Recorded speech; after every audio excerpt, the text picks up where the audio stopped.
Hey everybody, thank you guys for being so patient. I was just hold up. Is this blurry?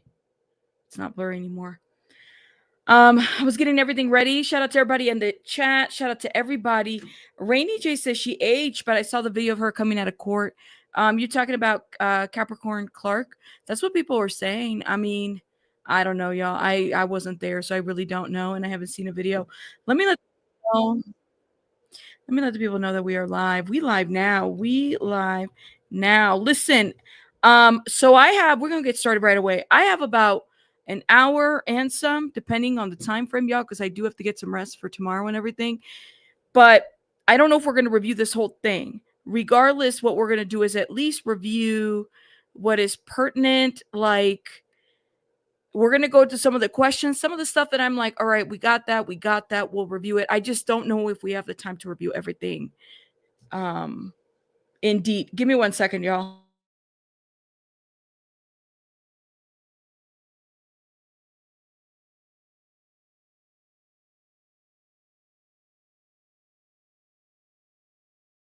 Give me 1 sec, y'all.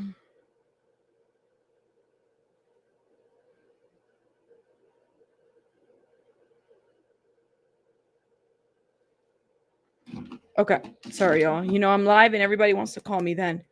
Okay, done. There we go. Okay. So we're going to do our best to review as much as we can under the time frame that we have. We don't have a lot of time, okay?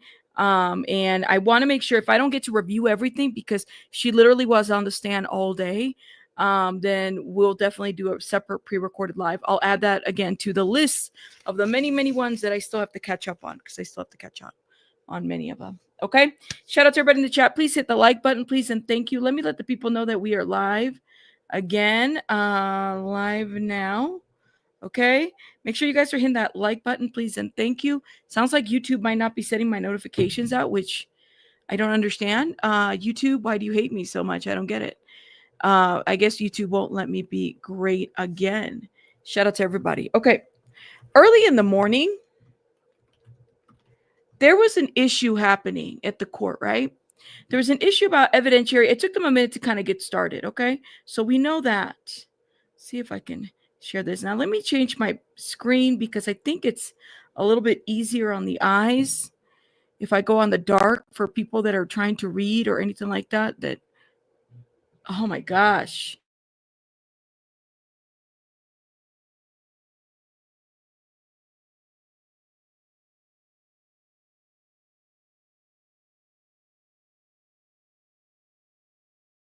Give me 1 sec, guys.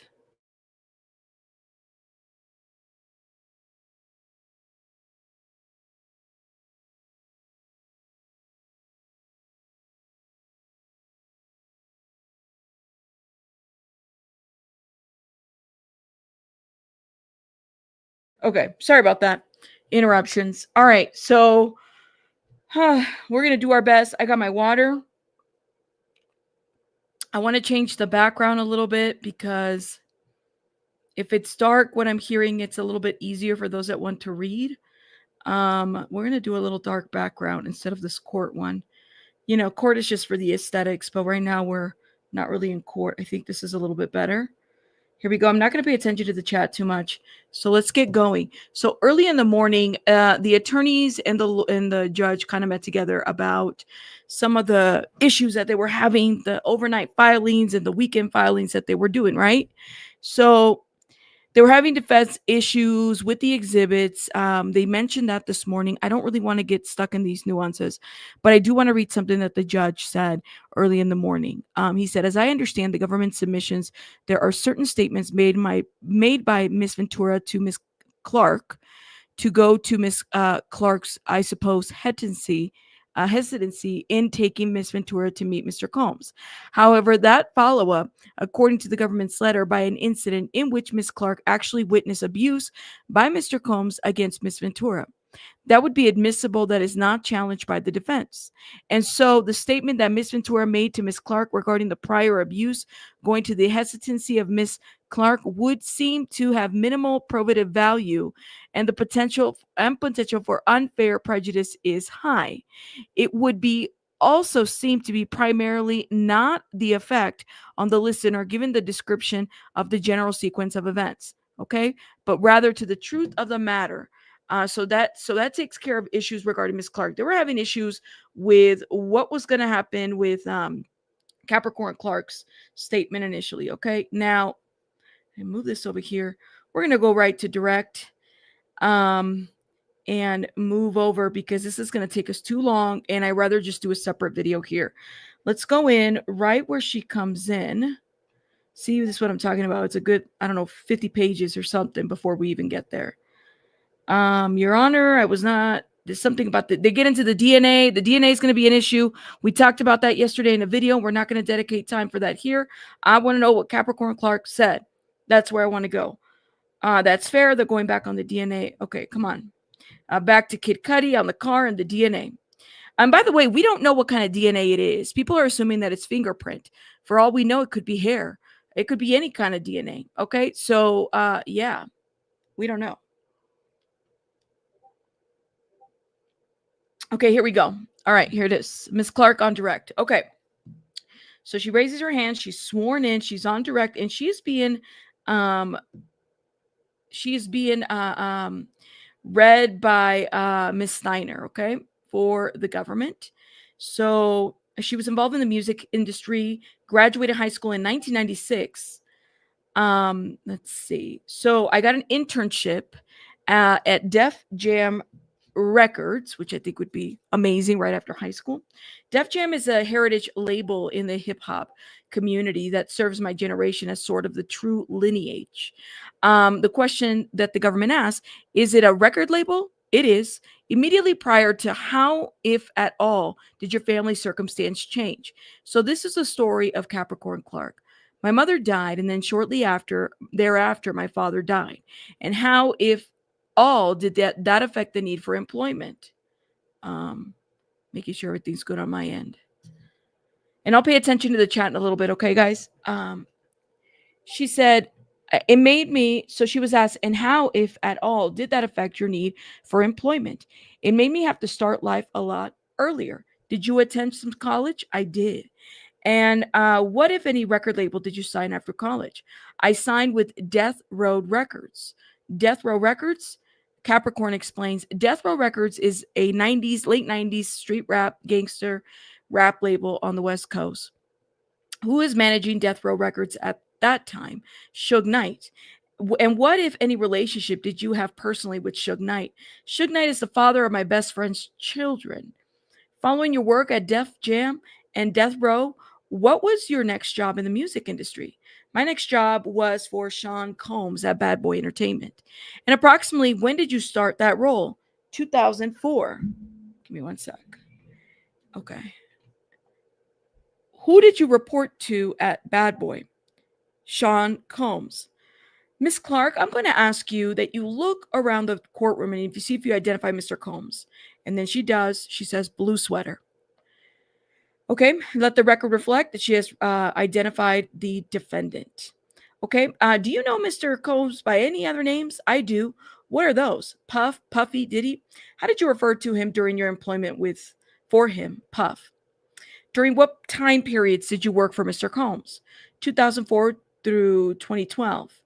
Okay, and then she says, Miss Clark, I want to direct your attention to December 2011. Were you working for Mr. Combs at that time? Yes. What occurred at that time? I was kidnapped. After you were kidnapped, did you continue working for Mr. Combs? I did. Did there come a time after you left your employment? Did there come a time after that you left your employment? I did. And did you leave or were you terminated? I was terminated. Okay, we're going to return to that incident in a few minutes. I want to start by asking you a few questions about your relationship with Mr. Combs. When did you first meet Mr. Combs? I met him shortly after I moved to New York City in 2002. And what, if any, social relationships did you have with Mr. Combs at that time? We were super platonic friends. We had a mutual friend that I met him through. Her name was Jeanette, and we were just regular friends. And how were you initially hired to work for Mr. Combs? I got a call from a headhunter agency called the Jennifer Group. At the Jennifer Group. I got a call from a headhunter agency called the Jennifer Group. They had my resume online and thought that it aligned well with what they were looking for him. What role did you first serve in Mr. Combs? What role did you first serve in for Mr. Combs? Personal assistant. Approximately what was that? um, 2004. And how long did you serve as a personal assistant to him? Till 2006. Generally, were your duties as a person? What were your duties as a personal assistant? To shadow him for from before he wakes up until he releases me at night. And did you briefly leave your employment for Mr. Combs in 2006? I did. Did you later return to work for him? I did. When was that? 2007. And when you returned in 2007, what was your role at that time? Director of marketing for Sean John Women. And what is Sean John's Women? Sean John Women was a new tentacle from the master brand of Sean John, which was a men's sportswear line. What was that the sportswear line owned by Mr. Combs? Yes. Was this a higher ranking position than your prior role for him? It was. Did you have an increase in pay? I did. And approximately how long did you work in that role? A year. What role did you hold next? Global brand director for Sean Combs. Was that a promotion? It was.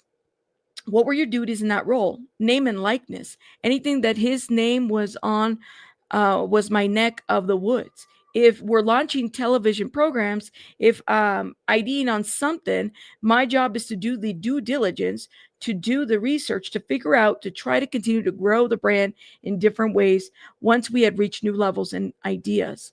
Approximately when did you serve in that role? That was 2008 and 2012. And how did that position end? I was terminated.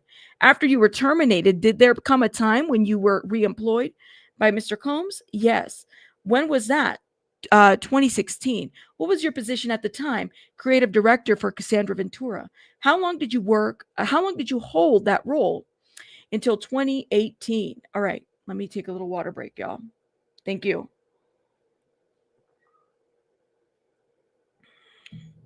Topaz, you said, I just found out that Uncle Polly and Bonds is the same person. Topaz, I don't think so. I could be wrong, but I thought Uncle Polly died, and Bonds is a different person. I don't know about that, but let me know where you found that out. I didn't think that was the case. Um, all right, everybody, hit that like button, please, and thank you. I'd appreciate it. Hold up, let me see where we're at. Hold up. Man, I got my screens from earlier today. All my stuff is still up. Thank you guys. Hit the like button. I would appreciate it. Thank you. Okay. Okay. Thank you guys. Okay, let's get back to reading. And how long did you hold that role? So she was creative director for Cassandra Ventura. How long did you hold that role? Until 2018. I want to turn back, Miss Clark, to your first position for Mr. Combs as a personal assistant. You testified that you began your role in 2004. Is that correct? Yes. Where were you physically working for at that time? In 1440 Broadway. Okay, exhibits are put up. Do you recognize this image, Miss Clark? I do. Generally, what is it? Bad Boy Worldwide and Sean John Office. Is this fair an accurate depiction of it? It is. Okay. Objections are pulled up, entered into exhibits, and there is no objection from the court or the defense. Okay. You testified that was Bad Boy offices. During what time period was this where Bad Boy was located? 2004. Until then, until when, if you know? I don't know when the move was made. Maybe 2005. Okay. I want to direct your attention, Miss Clark, to your very first day on the job. Where, if at all, did Mr. Combs take you on your first day? Central Park. At approximately what time of day? It was dark. After 9? Who was present, if anyone, when Mr. Combs took you to Central Park? Myself, Puff, and Paul Offert. Who is Paul Offert? Head of security for Sean Combs, owner of the Green Gate Security. Ah. And can you please describe his general appearance? Quiet, stoic, a bit menacing. Physically, he looks like a linebacker. Okay, they put exhibits up. Miss Clark, do you recognize this image? I do. Who is that? Or who is this? Paul Ofert. And do you know Mr. Ofert by any other names? I do. What's his names? Uncle Paul or Polly. And how did you offer him? Excuse me. How did you refer to him during your employment, Uncle Paul? And is this picture of how Mr. Ofert typically looked? No. What's different? He doesn't have his sunglasses on. What sunglasses are you referring to? His blacked out sunglasses that he wears 100% of the time. Okay, take that down. All right. So Miss Steiner asked for exhibits to be removed. Okay.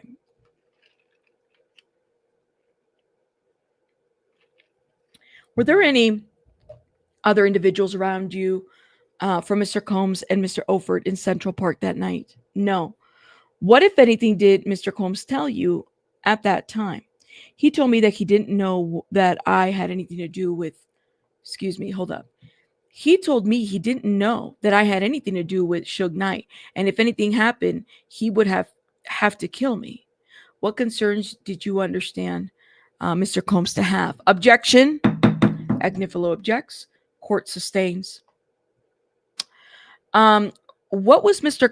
what was Mr. Combs? Agnifilo speaks again. I'm sorry, Judge. I'm going to ask to strike the last answer. Miss Steiner says, I don't believe she answered. Agnifilo says, I mean, the question is, and the answer before. Court says grounds 403. That's overruled. Okay. Steiner continues with the questioning. Miss Clark, what was Mr. Combs' demeanor when he threatened that if anything happened, he would have to kill you? Calm. Did you have the opportunity to observe him in this conversation? Yes. How did you perceive his threat? Very serious. Why is that? I felt like there was some, what is that word? Let me look it up real quick because I don't want to say it wrong. Give me one sec. I looked it up. I couldn't say it. Gravitas. Why did I know this word? I felt like there was some gravitas to the fact that he might have some issues with Suge. I'm going to stop you right there, Miss Clark. What, if anything, did Mr. Ofert state when Mr. Combs made that threat to you? Nothing. Was he nearby? He was. What was his demeanor? Calm, stoic. How did you react when Mr. Combs threatened you? I said, well, I just said, well, we'll just have to see. What did you mean by that? I meant that there was nothing I could do in Central Park to convince him that I was a trustworthy person. I knew my character and I knew I didn't have anything to do with any of the stuff that he would possibly have any objection, Judge. That's sustained. The jury should disregard the witness's last answer. Ms. Steiner continues with the questioning. Did you continue to work for Mr. Combs after this incident? I did. Give me one sec, y'all.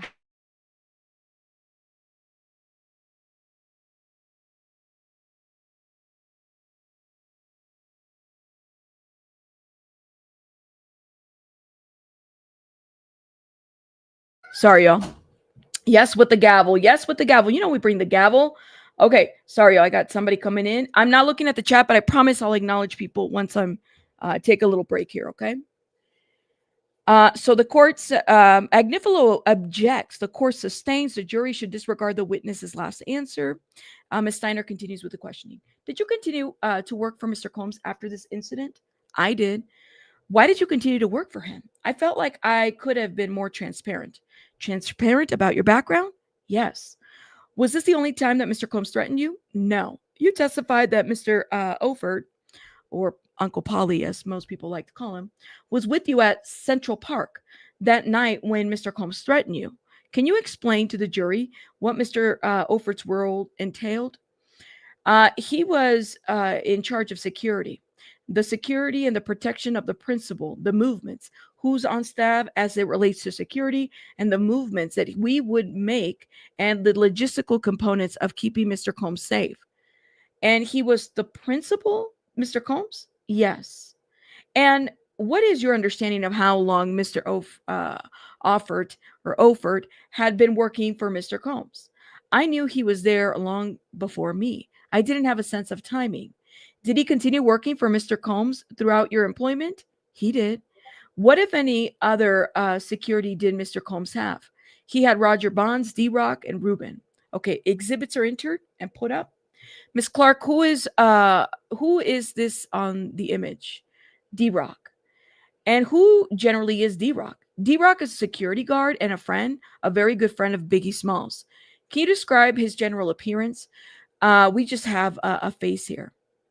He's about 6'3" or 6'4", more slender, very solid. I would say quarterback, running back type body. Did D Rock start working for Mr. Combs before or after you? After me. And if you know, where was D Rock working before that? I don't believe he was working before that. Okay. Exhibits get put down by Miss Foster, and others get shown. Who is this on the image? Who is this image of? Ruben. And who is Ruben? D Rock's little brother. Oh, this is interesting. Okay. Did he also work as security for Mr. Combs? He did. And when did he start working for Mr. Combs? He came later. I don't know exactly when, but it wasn't the same time as D Rock. Okay. Exhibits are taken down. Miss Clark, who is this an image of? Roger Bonds. Who is Roger Bonds? Another security guard. He started at the same time as I did. Okay, we can take that exhibit down. Miss Clark, were the security guards we just referred to, so D Rock and Roger Bond, Rube and Mr. Ofert, around Mr. Combs while you were working for him? Yes, yes. Generally, when would they be around Mr. Combs? The entire day. And how did that fact that Mr. Combs was surrounded by security affect you during your employment? Objection from Magnifilo. Court directs to Miss Steiner. Miss Steiner, can you rephrase the question? Miss Steiner says, of course. Miss Clark, you just testified a moment ago that Mr. Combs was surrounded by security through most of the day when you were employed by him. Is that correct? Yes. Did that have any effect on you? It just let me know that there was always a serious matter around. Yes. What do you mean by a serious excuse me? The answer was, it just lets me know that there was always a serious nature around. Yes. What do you mean by a serious nature? I'm going to object, Your Honor. Judge, sustain. Did you observe Mr. Combs with a gun? Yes. When was that? At my home. Was that the kidnapping referred to earlier? Yes. We'll get back to that incident in a moment. When you were working as a personal assistant for Mr. Combs, did you ever hear Mr. Combs discuss guns? Yes. Once or more than once? Once. Can you describe that incident? We were at MTV. We were doing MTV press with 50 Cent. And after the interview wrapped up, myself, Puff, Chris Lighty got in the elevator. Just to stop you for a moment, who is Chris Lighty? Chris Lighty was an amazing entertainment manager in the music industry, and he was on paper managing Puff at the same time that he was actually 50 Cent's manager at that time. And what happened in that elevator? Puff told Chris, because they were having some sort of issue, like, I really don't like that all the back and forth. I don't do that. I like guns. She says, I like guns. I like guns. That's what she says there. Unless that's a typo. And what was the issue with the individuals? We had an issue with Fiddy. Okay. What was Mr. Combs' demeanor when he said that he liked guns? Okay. So she's quoting Puff here. Okay. I was confused by that. So Capricorn Clark says Puff told Chris because they were having some sort of issue. Like, I really don't like all the back and forth. I don't do that. I like guns. Kind of like an underlying threat. And what's the issue with an individual? That's the question that the prosecutor asked. He had an issue with 50 Cent. Okay, the question continues. What was Mr. Combs' demeanor when he said he liked guns? Very serious. Directing your attention to 2004, did there come a time when you were accused of theft? Yes. Approximately how long was this after you started working for Mr. Combs? a couple months. Can you please describe generally what you were accused of stealing? I was accused of stealing three pieces of very high end jewelry that was out of a loan from Jacob the jeweler. There was a diamond necklace with a cross and a diamond bracelet and a diamond watch. Miss Clark, had you stolen the jewelry? I did not. Was there a time when the jewelry came into your possession? Yes. Why did it come into your possession? Puff gave it to me. Did he give it to you for safekeeping? He gave it to me to take on the plane trip that we had that afternoon in Miami. And who is this jewelry on loan to? Mr. Combs. Did there come a time on the way to your trip to Miami that you realized that the jewelry had gone missing? Yes. Where were you when you realized that? A couple of yards away from Signature at Teraboro? And what did you do when you realized that the jewelry was missing? I told the driver to stop the car and I called the security at 1440 and told them to lock everybody in and search for them. What, if anything, did you convey to Mr. Combs at that time? I told him that his jewelry was missing. And what did Mr. Combs do? He said, okay, I'm going to head to Miami. I'm going to get ahead to Miami. You go back with Paul. And then he directed you to go back with Paul. Where was he directing you to go? 1440 Broadway. Where did you go after that? I went to my home in Queens. And we'll get to that moment, but did you go back to 1440 Broadway? Yes. And you said you went with Paul. Is that Mr. Ofrit? Yes. What, if anything, did Mr. Ofrit do once you were back at the bad boy office? He questioned me about the events leading up to the bag being missing. The bag with the jewelry. Yes. How long was the questioning for? A couple of hours? 2.5, 3? Finished out the day? And you mentioned that you also went to your home. Is that correct? Yes. Did you go there from the bad boy office? Yes. Did you go by yourself or with someone else? With someone else. Who was that individual? Paul Ofrit. What happened once you arrived at your residence? Paul searched my house. Can you describe what he did? He went through my belongings. He went through my common area. I had a roommate and just searched. He didn't find anything. What, if anything, did Mr. Ofrit tell you after he was unable to locate the jewelry? He says, okay, I'll be back tomorrow. We need to figure this out. We'll try to figure out what's happening, what's going on. Did Mr. Ofrit pick you up the next day? He did. And where did Mr. Ofrit take you at that time? 1710 Broadway? Okay. More exhibits to be shown are brought in to be shown to the witness. More exhibits. Miss Clark, do you recognize this image? I do. What is it? Bad Boy Worldwide. Is that a fair and accurate depiction of the building? It is. Okay. Exhibits are offered and no objection from Agnifilo in defense. Court admits the exhibits. Miss Clark, you mentioned if you can publish, hold up. Miss Clark, you mentioned if we can publish that for the jury. You testified, Miss Clark, that you had been working at 1440 Broadway. Is that right? Yes. And that was also a bad boy building. Is that right? Yes. What was this building? I don't know. At that time, did you not know? I did not know. Did you later find out what it was? I did. What is that? It became our new corporate office. So Bad Boy eventually moved into this building? Yes. And Sean John. Directing your attention just to the front door of the building. Can you see the bottom left side? I can. Can you describe the door? Glass door, gold frame. How did you enter this building with Miss Ofrit, with Mr. Ofrit through the front door? And after you enter, was the front door kept open or locked behind you? It was locked behind us. How do you know that? I could see the gentleman locking us in. How could you see it? Through the glass door. Okay, Miss Steiner tells him to take that down. Exhibits. Miss Clark, once you enter the building 1710 Broadway, can you describe what the interior looked like at that time? Dilapidated, post moved out, post pre-move in. The floors were really done on the weren't really done on that level we were on. The floors wasn't done. There was old pieces of permanent fixtures around, and we were sort of like half taken out, but pretty much just a gutted building. And again, At this time, did you know what this building was? I had no idea. Where were you? Where were you brought inside the building? I was brought to the sixth floor. Who brought you there? Paul Ofrit. Can you describe what the sixth floor of the building looked like? Similar. Dilapidated floor wasn't done. Nothing built in yet. Some old building kind of not completely removed. And there was a 6 foot folding table with some chairs in the middle of the room. Was anyone present at the sixth floor when you arrived?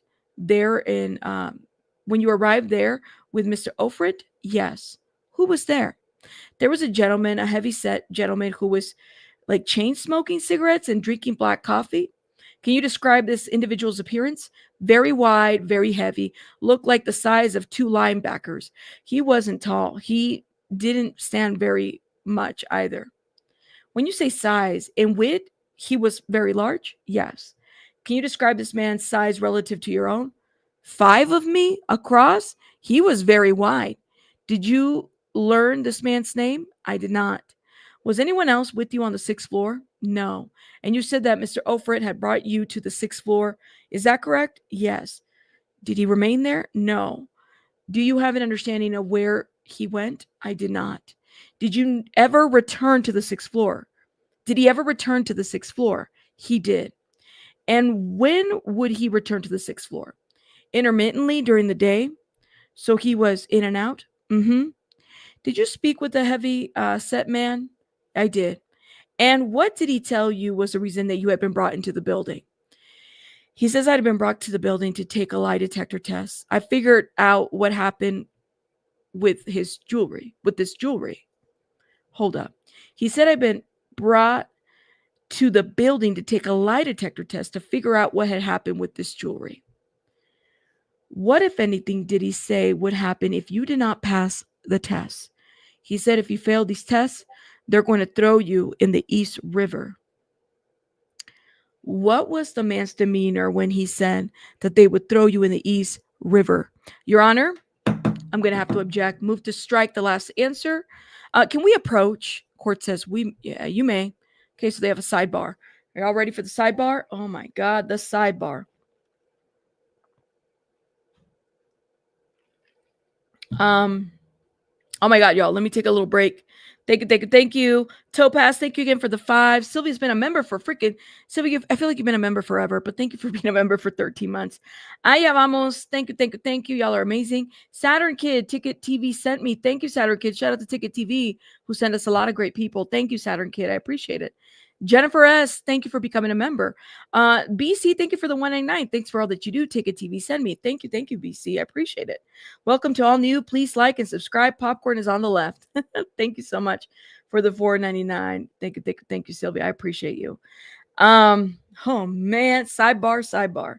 Here we go. Y'all know you're nosy. Drop the ones. You know, we gonna read the sidebar because they had so many sidebars. I said if they were drinking, I'd have been drunk by the end of this trial, by the end of this hearing. Okay. Agnifilo says, there's no indication any of this is coming from the defendant. I mean, we don't know who this man is. And since he's been given her a lie detector test, and this is just incrediary. Is it incrediate? I'm going to have to look that word up so I know how to say it correctly. Hold up. Incrediary? Incrediary? Hold up, y'all, so I understand. I don't want to say the wrong word. Incendiary. Okay, I know what that word means. And this is just incendiary testimony about her being threatened, about thrown in the East River, which even if it's believed, I'm not here to quarrel with that at this point. There's nothing that says that Mr. Combs wanted any of this to happen. So it's unduly prejudicial. So I think for that, we object to it and move to strike. The court says, let Ms. Steiner respond. But when we address this before the jury comes in, why didn't you mention any of this? Because I specifically addressed this testimony and I explained that there was a Second Circuit case that indicated that if there were any threats, that's not hearsay. So it doesn't fit into a hearsay exception based on the Belamos case from 1999. There was a silence from the defendant. Okay, from the defense. So defense didn't say anything when this was brought up early in the morning. This is why the judge is saying this. Agnifilo says, I thought they were going to tie this back to Mr. Combs. I'm not hearing that. That's the missing link. Court says, okay, there's an allegation of a missing link. Ms. Steiner says, I've conferred with Mr. Agnifilo on this previously, and we established already in her testimony this witness has laid the foundation that was directed to go back to Bad Boy's office, the first Bad Boy office by Mr. Combs when the jewelry went missing. And she was then personally escorted by Mr. Offert, who was his head of security and reported directly to Mr. Combs. That's also in her testimony. Mr. Offert was essentially the person escorting her as she will continue to testify for the remainder of the week to her apartment, back to her apartment, to his new building, the desert building, back to her home, and was checking in her immediately. She'll testify that she would have otherwise been with Mr. Combs' side by essentially 9 a.m. to 4 a.m. every single day. So I think the logical inference would be that Mr. Combs surely understood that she was not present and that she was elsewhere. And that Mr. Offert, again, is acting as Mr. Combs' head of security at his direction in terms of any security operation. Court says, all right. Agnifilo responds, but we're now far afield, even from Mr. Offert. That's the reason I'm objecting now, is that he's gone and she's with this unknown man who is giving her a lie detector test. And the connection between that man and Mr. Combs is just non-existent at this point. Court says, I don't think that's fair characterization of the testimony, but I understand your argument. Objection is overruled. All right, drop your drinks, sidebar, back. We're back from the sidebar. By the way, side note, Rico, say that, and this is just throwing this out here so people have an understanding of how crazy this shit is, okay? Say that if it's a Rico charge, say that Diddy security was doing their own thing without Diddy's knowledge. Guess what? They're still in that enterprise, so Diddy could still be charged for all the wrongdoings that the security was doing. So if something like this is why the judge would allow this to kind of continue, because he's like, yeah, this is a RICO case, and your staff that are under you, you could take it for your staff too, basically. I think people fail to kind of understand that, but just a heads up, okay? All right, here we go. Ms. Steiner, you may proceed. Thank you, Your Honor. Okay, Ms. Steiner continues with the questioning. Ms. Clark, I'll ask you the question again. What was the man's demeanor when he made the threat that they would throw you in the East River? Very serious, very direct, no frills. There was a very serious conversation. How did you react? I was petrified. Did this man proceed to administer the lie detector test? He did. At that time, did you want to be taken the test? I did not. Why did you permit him to do that? I was afraid of what would happen if I didn't pass this test, and I felt the test was the only way to get through this thing. Can you describe how the test is administered? They strap some stuff to your chest, and then they strap some stuff to your arms. They ask you a series of questions over and over again. What type of questions were you asked? Did I steal the jewelry? Did I come up with an idea to steal the jewelry? Did I plan with somebody to steal the jewelry? Had I ever stole from him? Just a lot of stealing-centric questions. From him? Who was that? Mr. Combs? Yes. Did this man tell you the results of the test? They said they were inconclusive. Oh, what a mind fuck. Sorry. Objection. That's a mind fuck. What? Oh my God. Oh my God. Oh my God. Oh my God. What, if anything, did the man tell you about them? The results being inconclusive. It's like, I'm not getting a good reading. You need to calm down. You're going to be in the East River if I can't get a reading on this.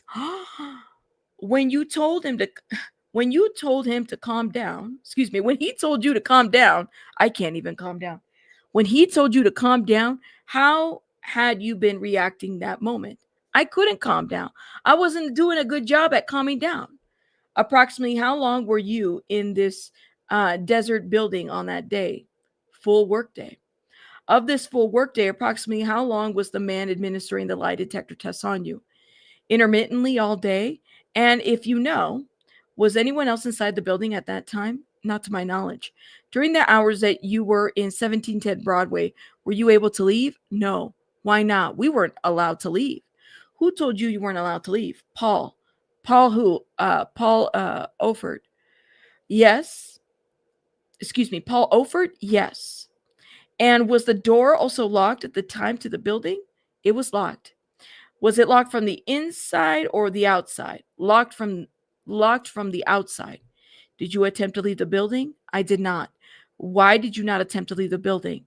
That was the opposite of what I was there to do. I was there to prove my innocence. How did you eventually leave the building? Paul took me home. And what, if anything, did Paul, Mr. Oford, tell you when he brought you home? He told me, I'll be back tomorrow to get you. We still got to figure this out. What happened the next day? He came back and got me. Who is that? Paul Oford. What happened the next day? We started again. And when you say you start again, were you administered a lie detector test again? Yes. Is that the same location? Same location. For approximately how many hours? All day. Who escorted you to that location? Paul Oford. Are you free to leave on that second day? I was not. Why not? I was told I was not able to leave until we got to the bottom of this. Who told you that? Paul Oford. Okay. Approximately how many days were you required to go to 1710 Broadway to take this lie detector test? 5. Okay, 5 days. And who, if anyone, picked you up from the residence and brought you there and returned you each day? Paul Oford. Why did you continue to go to Mr. Oford to that building on 1710? I wanted to prove my innocence. I didn't like the threats. And can you say that again? I didn't like the threats. I just wanted to get through it. And the threats that you're referring to, is that the threats to be thrown in the East River? Yes. Did you want to be taking the lie detector test over these 5 days? I did not. Why did you continue to take the test? I felt like it was the only way to prove that I had nothing to do with it. Miss Clark, during this 5 day period, did you tell anyone where you were? I did not. Why not? I just did not. I was in a different headspace. I was trying to survive. Did you report the incident to law enforcement? I did not. Why not? I work under an NDA. I didn't. Objection. Object to that, Your Honor. Agnifilo. That's sustained. The jury should disregard the witness's last answer. Okay. Ms. Steiner continues. Did Mr. Combs ever reach out to you during this 5 day period? He did not. During this 5 day period, did he ever ask where you were? Not to me. Typically, what would you have been doing during the 5 day period like this? I would have been shadowing him. I would have woken him up. I would have been there through the course of the day until 4 o'clock in the morning. When you say you would have been shadowing him and be with him, who are you referring to, Mr. Combs? Where were you instead? 1710 Broadway. Doing what? Taking lie detector tests. What, if anything, happened after those 5 days? I was told I could return to work Monday. Who told you that? Paul Alford. And what, if anything, did Mr. Alford tell you at that time about seeing Mr. Combs? He said you'll see him next week in the office. Did he give you a directions with respects to how to interact with Mr. Combs? He did not. And who is Mr. Oford's direct boss? Sean Combs. Did Mr. Combs ever discuss the threat or the lie detector test with you after you returned to the office? He did not. Do you know if the jewelry was ever located? I do not. Miss Clark, did you continue to work for Mr. Combs after this incident? I did. Why did you continue to work for him? Well, I felt like I would have left. Well, I felt like if I would have left, it would have been written off as I stole anyways. Okay. Miss Clark, when you returned to the office, when you returned to work, did Mr. Combs ask where you had been? He did not. Generally, what hours were you required to work as Mr. Combs' personal assistant? Probably starting at the day at the townhouse on 74th and Park at 9 o'clock in the morning and finish Daddy's houses or wherever we were sometimes around 4 a.m. What's Daddy's houses? Recording studio. Who determined how long the day would be for you? Puff. What type of task would you be given from 9 a.m. to 4 a.m.? Given a coronation for his suits, print out documents, something he wanted to show for someone, research something that he's had on his mind, roll calls, get his food, a variety of tasks, anything he needed to do as our jobs. Yes. What, if anything, would Mr. Combs tell you if you failed to accomplish a task? You lose your job. Is that what he would say? Yes. Generally, what, if any, breaks would you get during the day for basic needs like eating? None. How much sleep were you getting each night? On a good night, four. I think they meant to say four. I don't know if it's hours, but it says four. On a bad night, two. What, if any, medical conditions did you develop as a result of this? Objection. Agnifilo objects to the form of question. I can rephrase, Your Honor. What, if any, medical conditions did you develop when you were a personal assistant for Mr. Sean Combs? Alopecia. What is alopecia? It's a stress-induced condition where you get bald patches on your head. Did you seek medical attention? I did. What was medically, and what medical recommendations did you receive to treat the condition? Told me to calm down and try to de-stress somehow. How much were you compensated for your work as a personal assistant to Mr. Combs? $65,000. Okay. Let me stop right here because I have to make a comment and I don't want it to go away and it's in my head. Y'all notice how much he was paying the male assistants versus the female assistants? Now we only know of two male assistants. One of them was, I don't know how much, I forgot what David James was, but I know that George Kaplan was $125,000 a year. She's only getting paid $65,000 a year. I don't know how much KK was making a year. Clock that, okay? You notice that? How he was paying the fee? Like, I think that's something now. I don't know. Of course, time frame. Maybe this is in the early 2000s versus, all these other guys when they're later. So clock that. Clock that. Okay. I think that's important to know. I'm just saying. Okay. Yeah. Okay. And alopecia is a very serious condition, by the way, for those, just to make you guys aware. Okay. Let's keep going with a with this. So, were you working overtime? Yes. Sounds like you must have been because you worked till 4 a.m. Is that fair to say? Yes. What, if any, discussions did you have with HR about being paid for overtime? I went to them and I told them I was working basically 24/7 and I'm not making enough money. And she sat with me to calculate my overtime. And who is she? Vasta Dunlap? Who the hell is this? Let me Vashta Dunlap. Oh my God. She got a profile too. She got a LinkedIn. Ooh, let me be nosy. Hold up. Ooh. Girl, did you also take a immunity? She's head of Bad Boy. It's still on her profile. You have got to be kidding me. Oh my God. All right, hold up. Yep, enter Vasha. I don't know how to say her name. Vashta Dunlap. Okay. This is her. Okay. And what was her role? Head of HR. Did she calculate your overtime? She did. What did she calculate? She calculated. Okay. Agnifilo jumps in. Object to the form of question, Judge. Ms. Steiner, can you rephrase the question? Of course. What, if any, discussions did Vashta have with Mr. Combs in your presence? She sat down to review the overtime due diligence that she had worked out to present to him for my overtime. What did she present to him? She said that I was owed $80,000 per 3-month period in my assistant era. How did Mr. Combs respond? He ripped up the paper. Were you paid the $80,000 that Vashta referred to at the time? I was not. I want to discuss some of the job responsibilities when you were working with Mr. Combs as a personal assistant. While you were working in that role, were there times that Mr. Combs would stay at a hotel? Yes. And if you know, who would he stay with? Kim Porter. How frequently would he stay at the hotel with Miss Porter? Once a week. And what, if anything, was your role with respect to the hotel when Mr. Combs would travel? To pack and bring and unpack his personal effects? Generally, what names would Mr. Combs' hotel rooms be booked under? Frank Black, Frank White? And generally, what name would any of his girlfriend's rooms be booked under? Jackie Starr.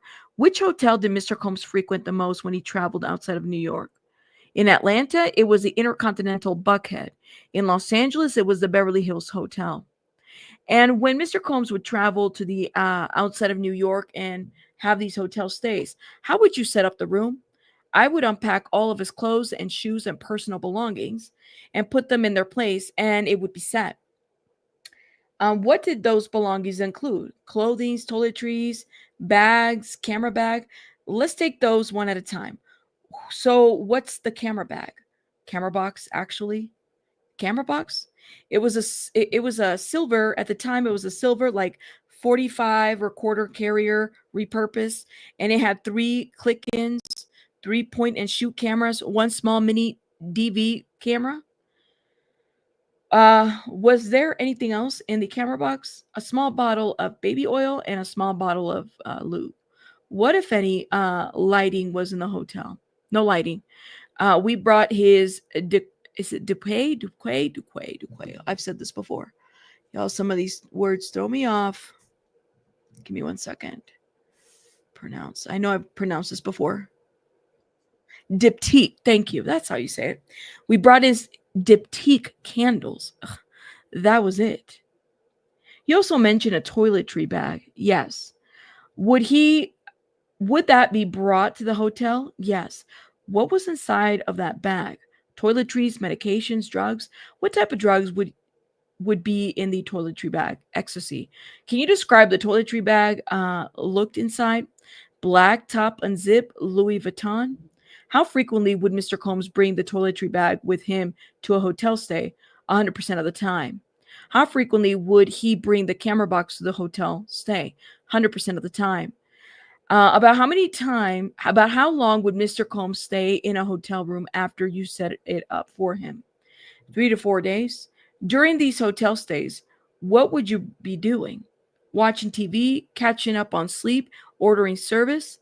And would Mr. Combs reach out to you at all during this time? A couple of times. Infrequently? Infrequently. What, if any, responsibilities did you have after one of Mr. Combs' hotel stays? To pack up his belongings and sweep the room for anything that might be left behind. What, if any, damage did you observe in the hotel room after a stay? Baby oil. At the Intercontinental, I would see like handprints left in the oil on the ultra suede walls. How frequently did you observe damage from the baby oil in the room? Frequently. But it was a lot. It was just a lot of baby oil. It was just everywhere. It wasn't necessarily always on the wall. Oh my God. Earlier, you testified that by 2008, you were Mr. Combs' global brand director. Is that correct? Yes. And at what? And at that time, was Mr. Combs still going to hotels with women? Yes. Did you still have a role in setting up those hotels? I did not. And if you know, which women would he bring to the hotels most frequently at that time? Kim Porter, Cassandra Ventura. Okay, Miss Foster is bringing more evidence exhibits. Who is this? The Miss Clark. Who is this? The government is asking. Cassandra Ventura. Okay, you could take that down. How frequently would Mr. Combs stay at the hotel with Cassandra Ventura when you return in 2008 as his global brand director? I would say once a week. Approximately how long would these hotel stays last? 3 to 4 days. What hotels would Mr. Combs and Miss Ventura typically go to? Beverly Hills Hotel, Limitrage, and London. And what, if anything, would Mr. Combs and Miss Ventura do after the hotel stays? They would start getting IV drips. What, if anything, did Mr. Combs tell you about why they were getting these IV drips? I asked. He related it similar to serotonin supplements because ecstasy depletes your serotonin. So it's just replenishing us from partying over the weekend. Oh, that's interesting. Okay. I got to highlight this so I can look this up later. So the reason they were doing the IV drips was to rejuvenate, right? Basically, am I hearing that correctly? Like, mm, mm, mm, mm. Well, how often were they hooked to IVs? That's the question, right? Ooh, ooh, ooh, ooh, ooh. Thank you, Kels. Oh, and thank Kels. If you guys have been gifted by Kels, please put some hearts in the chat. Thank you, Kels. I appreciate it. If you've been gifted or some confettis, I can't do the reaction here, but thank you, Kels. I appreciate it. She gifted 5 memberships. Yeah, like electrolytes to rehydrate your body. Let's ask Janice. Yeah, that lady was also on IV. Did she have a freak off? Now I want to know. No, I don't. Okay. So when she says, she answers, it's just replenishing us from partying over the weekend. From the drugs? Yes. Did Mr. Combs ever speak with you about his relationship with Miss Ventura? He did. And did one of those discussions occur in 2010? Yes. Where were you at? Where were you at that time? We were his first rental house in Los Angeles. And did you know the address for those locations? I think the 9933 Beverly Grove. Who was present during this discussion? Myself, Puff, Lauren London. Chef Gordon was in the kitchen. Okay. Who's Chef Gordon? It was his personal chef at the time. And who's Lauren London? Lauren London is a friend, and she also was an associate of us, all of ours, because she had once modeled for Sean John. Interesting. Where were you located in the house during this conversation or discussion? We were in the kitchen. What did Mr. Combs discuss with you at that time? He was discussing with us why we didn't have a man like him. What did he do? He said, "Let me show you something." What did he do next? He called Cassie over and he asked her to sit down and stand up, turn around, turn the other way, walk over there, grab that, hand me that, walk back, turn around, go back in the other room. How did Cassie respond to Mr. Combs? Excuse me, how did Cassie respond, or Miss Ventura? She did it. She followed each of his instructions? Yes. Lauren London said nothing. I'm just going to say that. After Miss Ventura left the room, what, if anything, did Mr. Combs say? He said, "Did you see that?" He said, "You bitches won't do that. That's why you don't have a man." To which we said, "You motherfucking right." Wow.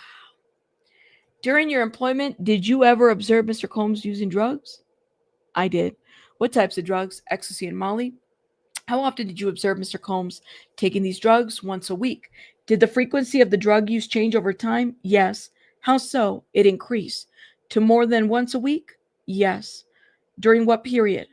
After I was an assistant, I think it increased. I think it was the most contained when I was his assistant.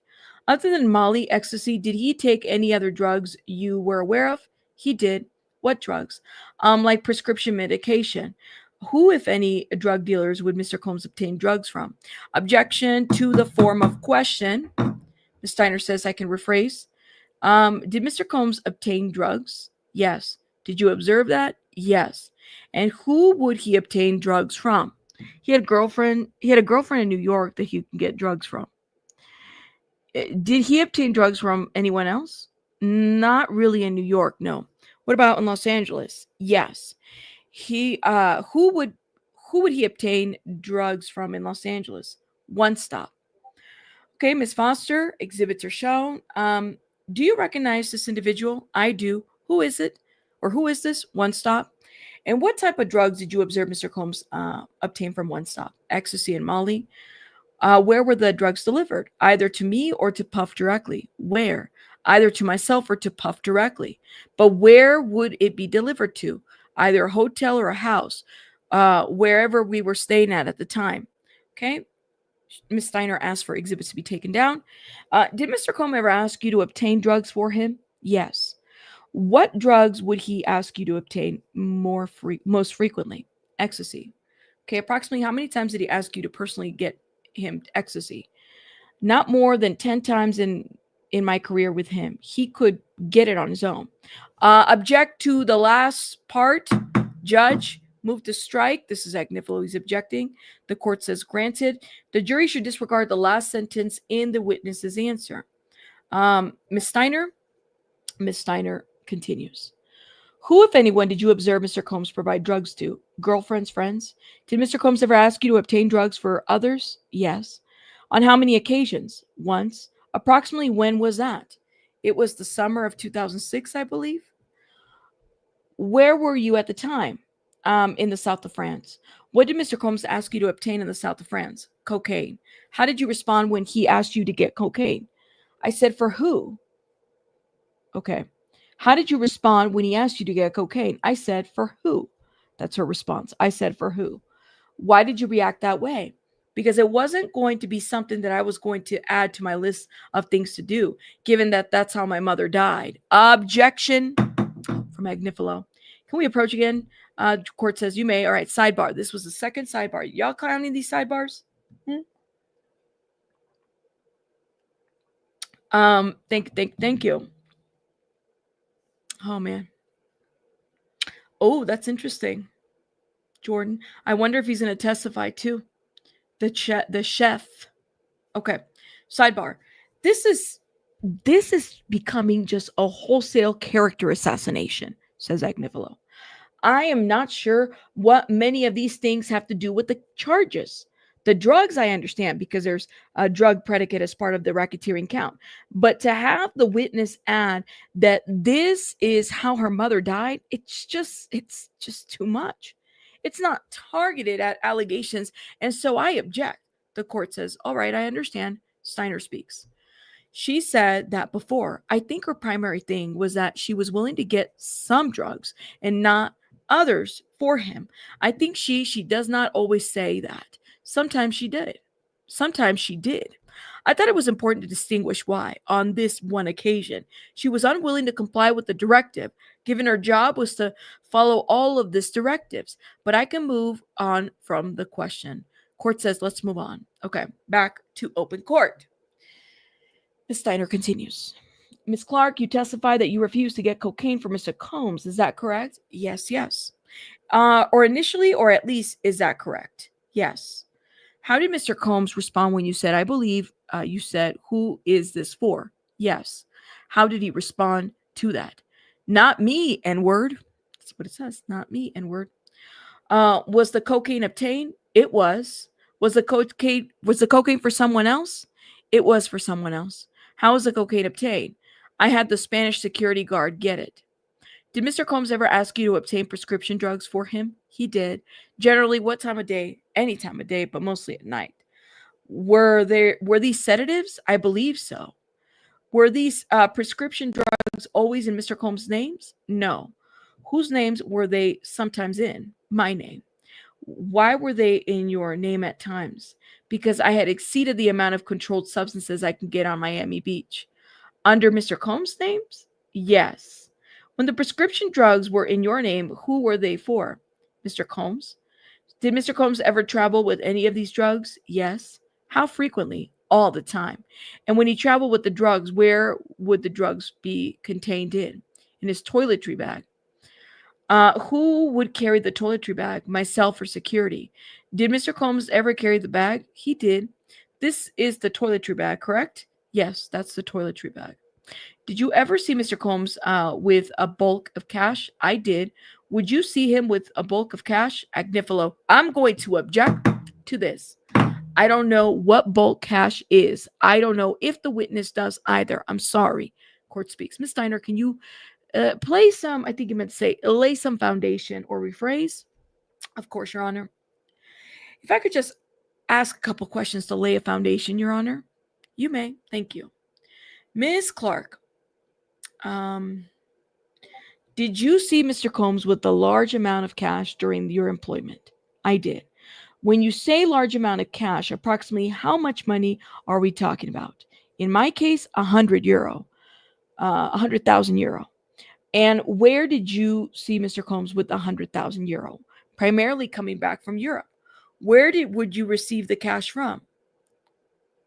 We would get it from the book clubs, from the club bookings, excuse me, book clubs.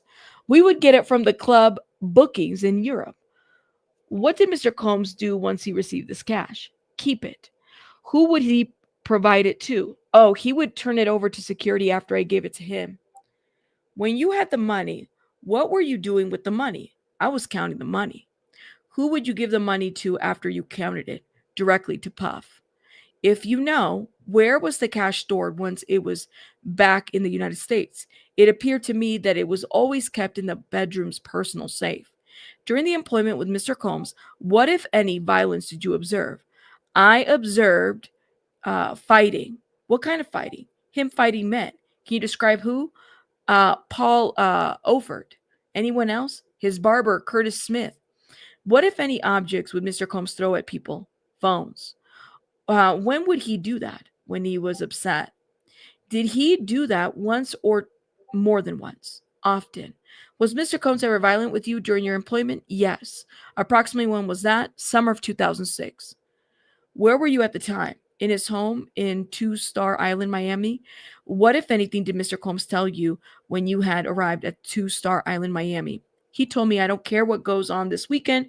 You are not to leave this house. Did Mr. Combs later send you on an errand? He did.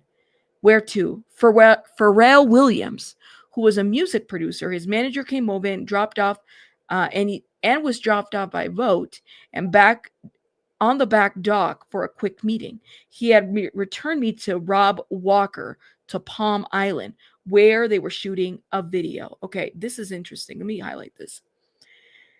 So she has asked, did Mr. Combs ever send you to run an errand? He did. Where to? Pharrell Williams, who was a music producer. His manager came over and he was dropped off by boat on the back dock for a quick meeting. He had to return to Rob Walker to Palm Islands where they were shooting a video. Did Mr. Combs direct you to do that? He did. Approximately how long did you remain on the other island? An hour. What were you doing during that time? Hanging out? When did you next hear from Mr. Combs? About an hour in the phone. On the phone, I got a call. What did he say? Where the F are you? What did you do after you got that call? I went back to Star Island. What, if anything, did Mr. Combs tell you when you returned to Star Island?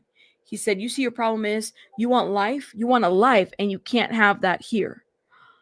What, if anything, did he direct you with respects to the rest of the weekend?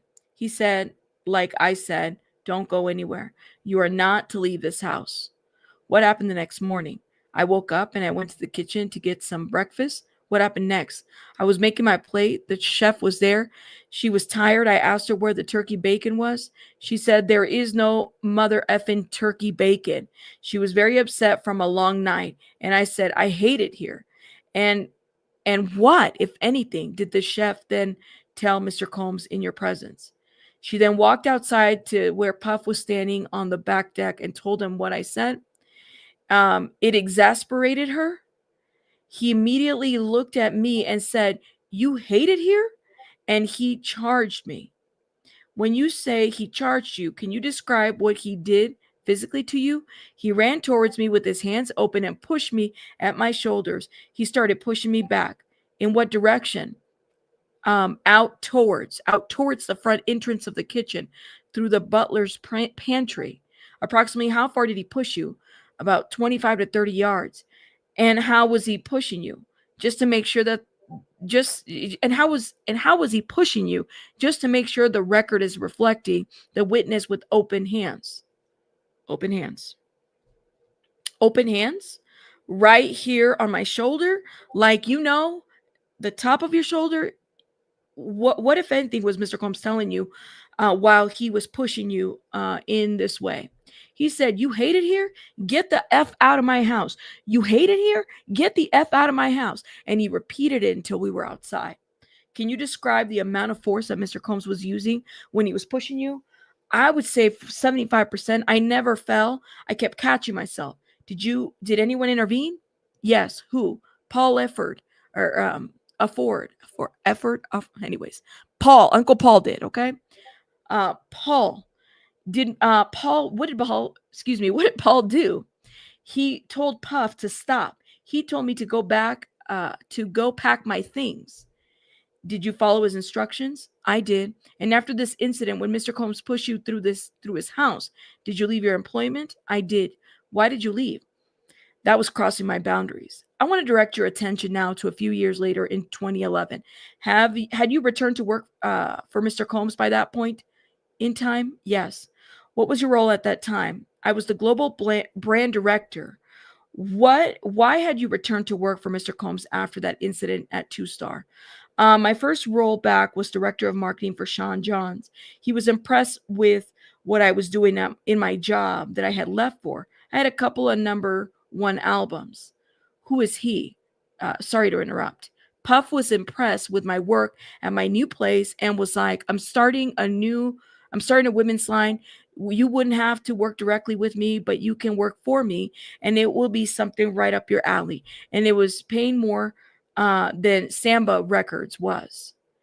Samba. That we were saying Zambo or something like that earlier. Samba Records. Is that where you were employed? Yes. Why was it important for you not to work directly with Mr. Combs? I didn't want that close proximity of his personal orbit anymore. I didn't want that close proximity of his personal orbit like anyone. I'm like making up words. I didn't want that close proximity of his personal orbit like that anymore. I didn't want to be in his house. I didn't want to be trapped in a house. I was growing. I was 28 by then. Okay. What, if any, work were you doing for Miss Ventura in 2011? I was her creative director and manager. What did that role involve? Coming up with a direction for her, coming up with creative for her videos, positioning.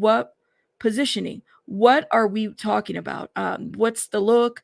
What are we talking about? What's the look? Answering the interview questions, managing the modeling portfolios, trying to generally maximize her opportunity and the optics for her. Okay, so that's her long answer about what her role involved. And who did you report to generally on Miss Ventura's projects? Sean Combs. And who had approval over Miss Ventura's work? Sean Combs. What was approval required for by Mr. Combs? Schedule, hair, makeup, look, what we said yes to, what we said no to, everything he had final approval on. In 2011, were you spending time both in New York and Los Angeles? I was. Why was that? We all lived in New York. However, we and sorry to interrupt you again. Sorry to interrupt you. You said we again. Hold up. Sorry, I'm checking the time. Sorry to interrupt you again. When you say we, who are you referring to? Staff, Mr. Combs, myself, just the general bad boy team as it relates to him. We were going back and forth because we had followed Kim Porter to LA. Where in LA were you living at in 2011? 1420 Ambassador in a gated community. Who was paying your rent? Sean Combs, bad boy. Was Mr. Combs also living in LA in 2011? He was. Are you familiar with the address 9374 Beverly Crest Drive? I am. What is that address? That was his second rental property in Los Angeles. After the property you referred to earlier? Yes. Do you know approximately during what time period he lived at that property? I couldn't be specific, but I know that it was before he actually found a house to buy. And he was there in 2011? Yes. Generally, where was Miss Ventura living at this time? She still lived in New York at the West End. Would Miss Ventura visit Los Angeles? She would. And generally, where would she stay in Los Angeles when she visited? With him, Mr. Combs? Did she stay anywhere else? Yes. Where? With me or in a hotel? How frequently was Miss Ventura staying with you in 2011? About 30% of the time. We had a lot of work. She would stay in was it in an apartment? Yes. What was your relationship with Miss Ventura at the time? Creative director, manager, and friend. In December of 2011, who, if anyone, was Miss Ventura seen aside from Mr. Combs? Kid Cudi. Okay, exhibits are shown. Do you recognize this individual? Yes. Who is it? Kid Cudi. How do you refer to him? Cudi. Okay, Cudi, we could take that down. How did you learn that or that Miss Ventura was seeing Mr. Cudi? She brought him to my apartment for a little hangout and we cooked. Had you been had you also been to his residence? After, yes. Did Miss Ventura ever communicate directly with you about Mr. Cuddy? Yes. How did she communicate with you? She had sent me a text. I was picking her up one day, and we were going to Runyon Canyon, which is Los Angeles place where you hike. And she asked if he could join us. How did you react when you received that text message? Not well. It was a bad idea. I responded, I don't think we should go to Runyon. There is too many people there. And if he comes, we need to go to Fryman Canyon. Delete this text. Okay. She's telling her to delete this text. Why did you direct Miss Ventura to delete the text? Because that's the second thing got so tricky when she texted me. I just want to stop you there for a moment, Miss Clark. What, if any, concerns did you have about Mr. Combs learning about Mr. Cuddy? Very concerned. Why do you believe? Well, who paid for your phone? Mr. Combs paid for my phone. She's texting me on the phone he pays for on a phone he pays for. It's not a good idea. After that happened, did Miss Ventura change the way that she communicated with Mr. Cuddy? Yes. How so? I took her to Best Buy to buy a burner phone. Why did you take her to Best Buy to buy a burner phone? The way she was moving, she was going to get us all killed. Was Mr. Combs Agnifilo? I'm sorry. Of course, he's going to object to that statement. You know it. Sustain. The jury should disregard the witness's last statement. Agnifilo, I had to check. Was Mr. Combs in town at this time? No. Approximately how long did Mr. Combs return to town? Not long after. And do you know if he and Miss Ventura went anywhere after he returned? Yes. Where did they go? Where did they go? Mr. C's? Oh my God, this hotel, y'all. Put it in the chat. I forgot how to say it. Ciparells, Ciparanis, Sipper something. Y'all know the name of this hotel. You said Diddy. Mother Bird. Diddy is done. Mother Bird, I think I've seen you on Twitter. I think I've seen a couple of your tweets. You have the same picture profile. Ooh, Mother Bird, people are saying different things, by the way. I'm just saying. They're saying Cipriani. See, I love it, y'all. Cipriani. All right, then. All right, see, y'all are doing too much. Mr. C's, the Cipriani. Where was the Cipriani Hotel located relative to your residence? One city light away. When did you see Mr. Combs after he went to the Cipriani Hotel with Miss Ventura? I saw him the morning of December 22nd, 2011. At approximately what time of day? It was sometime between 5:30 to 6 o'clock in the morning. What, if anything, did you hear at that time? I heard a loud banging at my door. Whew, here we go. We about to get started now. I had a loud banging at my door. What did the banging sound like? Like metal on metal. What material was on your door? What material was your door made of? Metal. Did Mr. Combs have keys to your apartment that you knew of? He did not. Were you able to observe who was outside of your door? Yes. How so? Through the peephole. What did you observe through the peephole of your door, Mr. Combs? Can you describe what you were able to observe through the peephole? A very upset Puff. He was pacing. He was moving around a little bit. He was just anxious, I could tell. But he was furious.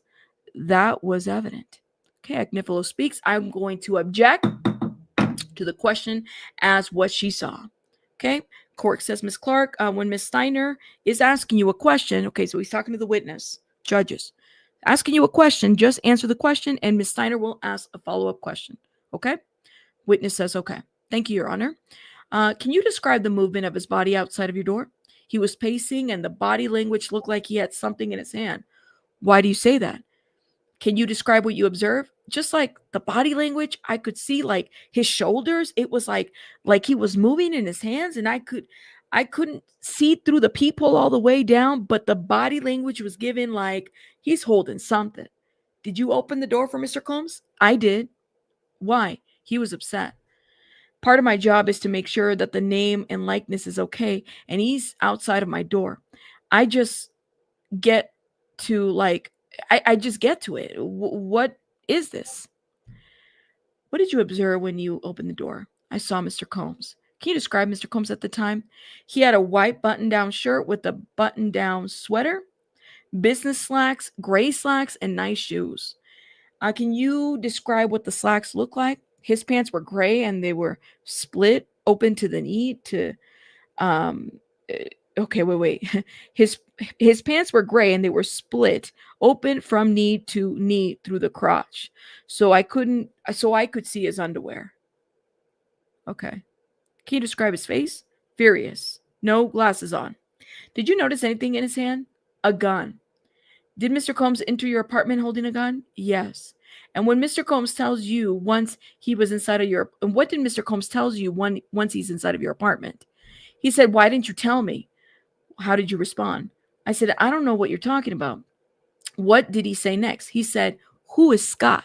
I said, "I don't know any Scott." What did he say? What did Mr. Combs say after that? He said, "Kid Cudi." I said, "Oh, Cassie's friend." What, if anything, did Mr. Combs state about Kid Cudi? He just said, "Get dressed. We're going to kill this N-word." Who did you understand him to be referring to? Cudi. Ooh, ooh, ooh, ooh, ooh. Ooh, ooh, ooh. Y'all. Oh man, oh man, oh man. Thank you, Brandon. Thank you so much for becoming a member. Shout out to you, Brandon. Thank you. Sylvia, thank you for the $4.99. We need 200 likes, please. Revit workers hard to bring us these transcripts on the sidebar. It's yes. It is free to hit the like, y'all. I would appreciate it. If you can't support any other way, at the very least, don't be a hater and hit the like button. I really appreciate it. Let me see where we're at. 322. Can we at least get 500 likes? I'd appreciate it. Thank you. All right. Be nice, and don't be a hater. Okay, here we go. We got to get through because I might have to stop this at some point and do a pre-recorded because y'all, I got to get some rest because we still got to cover tomorrow. We're not done. We got to cover tomorrow. Okay. Okay. He said, "We're going to kill Cudi." And when Mr. Combs said or directed you to get dressed to go and kill Cudi, Mr. Cudi, where was the gun? In his hand. When Mr. Combs directed you to get dressed, how did you respond? "I don't want to go." How did Mr. Combs respond when you said you did not want to go? He says, "I don't give a fuck what you want to do. Go get dressed." Was the gun still visible to you at this point? He had put it in his waist when I moved to get dressed. The waist of his pants? Yes. Can you please describe Mr. Combs' demeanor during this conversation where he directs you to get dressed? Livid, furious, mad at me? What, if any, concerns did you have for your safety? I had never seen anything like this before. He had never come to my house in that entire time I'd know him. I've never seen him with a weapon. I've never seen him making me do anything like this. Did you make any attempts to escape your apartment? I did not. Why not? The way he was acting, I just felt like anything could happen. Of course, Agnifilo. Objection. Objection. I'm going to object, Judge. Let's move on, Miss Steiner. Okay. Miss Clark, did you follow Mr. Combs' instructions and get dressed?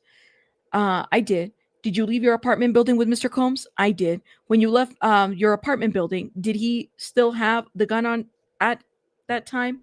He did. Where was it? When he got in the car, it was in his lap. Before you got in the car, was it visible to you? I was in front of him when we were walking to the car. So you don't know.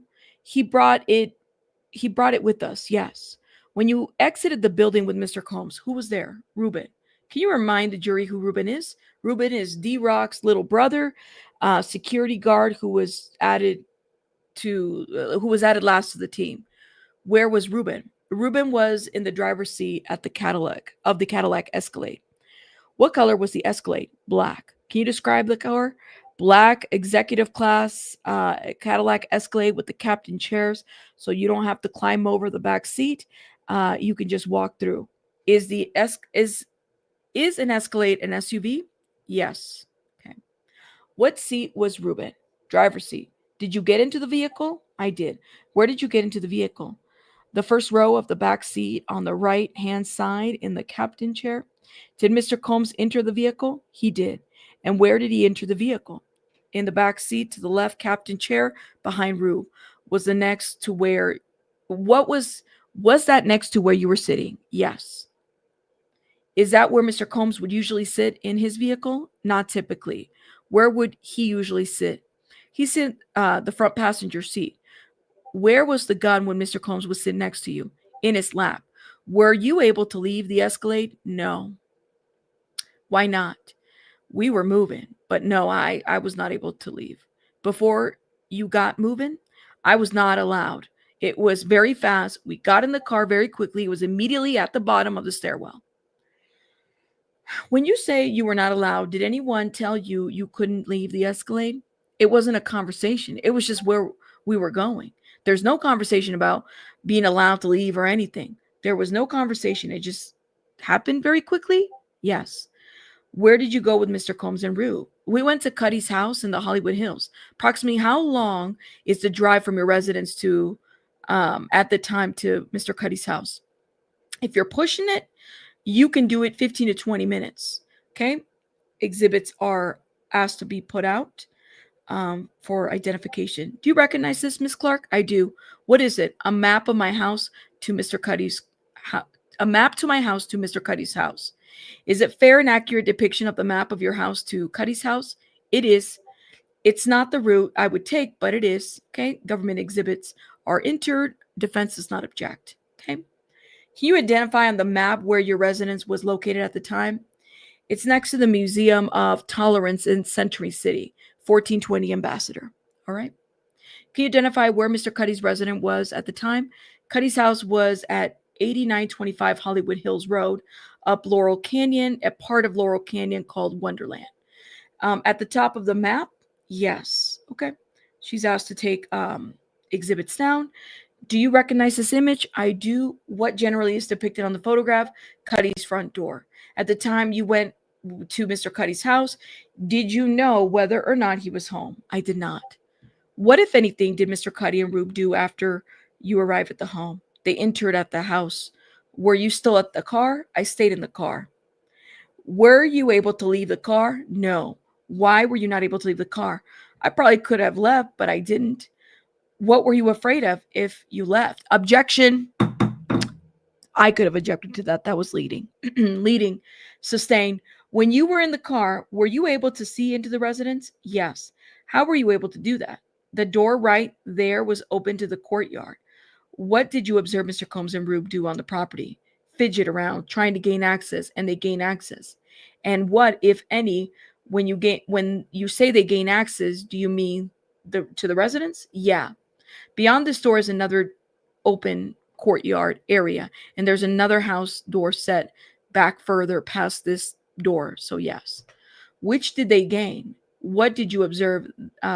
What did you observe them gain access to? After they gain access to the main door to the actual property that's beyond this wall. What, if anything, did you do while Mr. Combs and Rube were on the property out of the car? I called Cassie. What number did you call her on her burner phone? And when did you tell Cassie when you called her? Excuse me. Yeah, that's the question. And when did you tell Cassie when you called her? Cassie, what the fuck? And I asked her where she was at. What, if anything else, did you tell her? I told her that Puff came and got me with the gun and brought me to Cuddy's house to kill him. Okay. And what, if anything, did you do to the contact number for Cassie's burner phone on your phone after you made that call? I changed it to my best friend's name. I changed it to Stormy. Why is that? I wasn't thinking very smart, but I just didn't want it to stay as Cassie's backup phone. I didn't want him to know it was Cassie's phone. Who did you not want to know? Puff. And when you were speaking with Miss Ventura on the phone, did you hear anything else on the phone? Yes. Well, who did you hear? I could hear her yelling in the background. What did you hear? I heard someone say, "He's in my house." And I said, "Who is that?" She said, "Scott." And I could hear him running out. And I said, Cassie, stop him. He's going to come get himself killed. And she was like, I can't. Did Mr. Combs return from the house to the vehicle after that call? He did. And what, if anything, did he do when he returned to the car? He said, who were you talking to? What did he do next? He asked to see my phone. Did you give him your phone? I did. What happened next? He called back the last number I was speaking to. Was that Miss Ventura's burner number? It was. And what did he say when he called back that number? Bitch, what the fuck is this number? And how, if at all, did Mr. Combs react to Cassie having, or Miss Ventura having a new number? He was livid, more than livid already. What, if anything, happened after Mr. Combs spoke with Miss Ventura on your phone? We heard a very fast-moving engine coming up the hill. What happened next?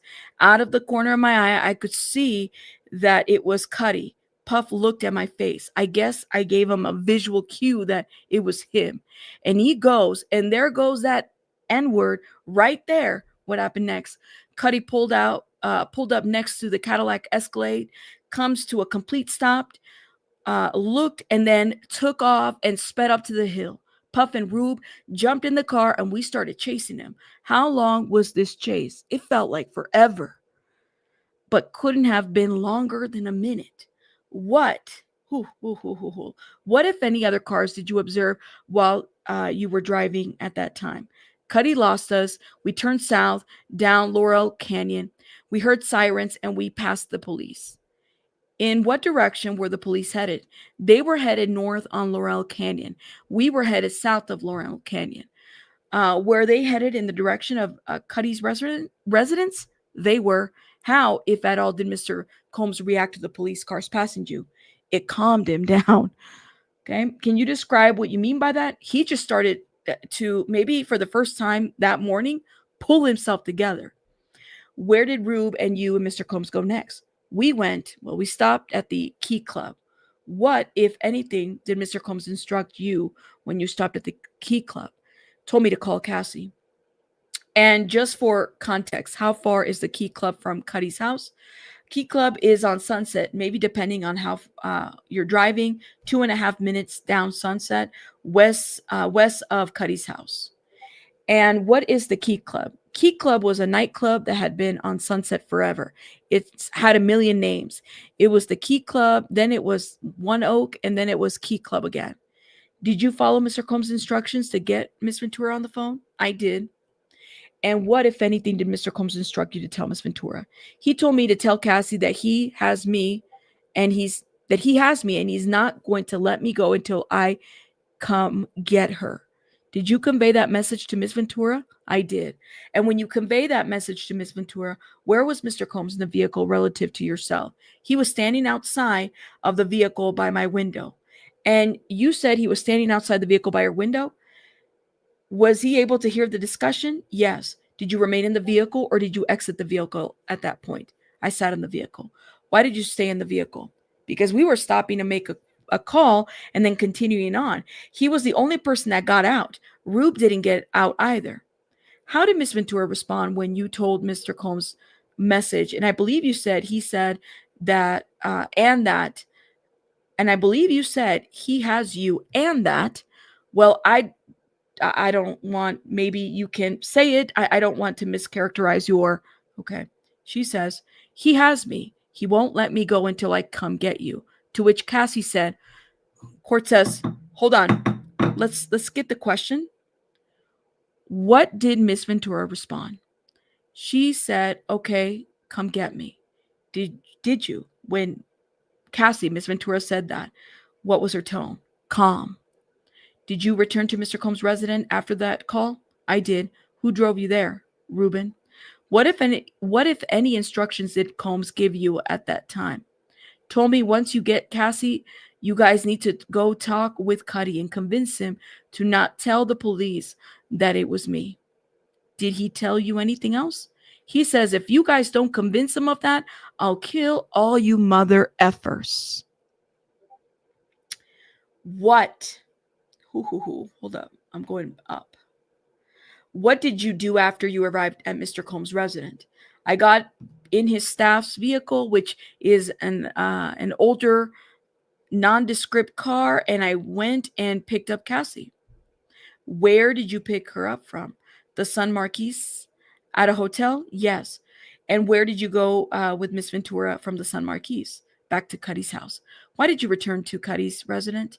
Because we needed to talk to him. We needed to make sure that he wasn't going to make a police report about Puff. What, if anything, did you convey to Mr. Cuddy and Miss Ventura about what had happened earlier that day? I had just kind of like recounted the morning and let them know what happened until I got them. And they did the same. We all kind of told each other what had happened that morning while we were sitting there smoking weed, trying to get our spines together hold up, trying to get our spines together to go. Okay. What did you tell them what happened to you that morning? I told them that they came to my house with a gun and told me that I had to go with him to kill Cuddy. And who is the him in that sentence? Puff. Okay. What, if anything, did you inform Mr. Cuddy and Miss Ventura about what Mr. Combs had told you? I let them know what he said. And I said, if you tell on him, he's going to hurt us all. What was Miss Ventura's reaction when you said that? Do you really think he will? What was Mr. Cuddy's reaction, if you recall? Agnifilo says, I'm going to object to this. What grounds? It's hearsay. Court says sustain. Your Honor, government, for a reaction, I'm looking for a verbal reaction. I can phrase it that way. Okay. I have to stop right here, y'all, because I have been live and I got to stop. Okay. Expect a pre-recorded video on this so we can complete it. And I gotta be done because I could hear people knocking at my door. So I gotta be done. Yo, this is crazy. So I got to stop right here. Yeah, I got to get some rest, y'all. I'm tired. But hit the like button, please, and thank you. Share. We're going to finish this as a pre-recorded like we've done the others. Just, I'll show you guys kind of what the thumbnail looks like. So keep an eye out. I'll see you guys tomorrow. I got to go get some rest. All right, I'll see you guys. Bye, guys. Bye, bye, bye.